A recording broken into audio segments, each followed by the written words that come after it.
পশুর জন্য নাপিত শুনতে অবাক লাগলেও পাকিস্তানে কুরবানির পশুর জন্য এ ধরনের এক পেশাজীবী রয়েছে, যাদের কাজই হলো উট বা ষাঁড়ের পশুর লোম বা পশম কেটে বিভিন্ন নকশা বা মোটিফ তৈরি করা। এতে ক্রেতারা যেমন আকৃষ্ট হচ্ছেন, পশুটির দামও পাওয়া যাচ্ছে বেশি।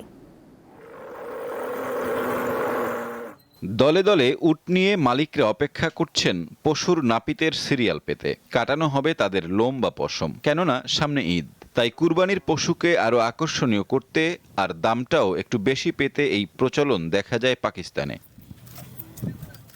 আলী হাসান পেশায় একজন উটের নাপিত। করাচির একটি মাঠে উটের লোম কাটেন তিনি। যখন আমি উটগুলোর দিকে তাকাই, আমি দেখেই বুঝতে পারি কাকে কোন ডিজাইনটা করব।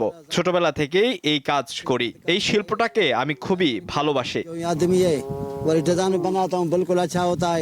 পশম কেটে নকশা তৈরির জন্য 10 থেকে 50 হাজার পাকিস্তানি রুপি পর্যন্ত খরচ নেন আলী হাসান। কয়েকটি ধাপে চলে এই প্রক্রিয়া।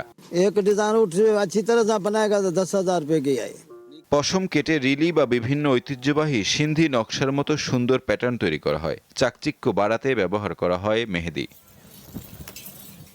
পশম ছাঁটা ও নকশা করা এসব পশুর ভালো দামও পাওয়া যায় কুরবানির বাজারে। পশম না থাকার কারণে পশুর প্রকৃত আকার আকৃতিও বোঝা যায় সহজে।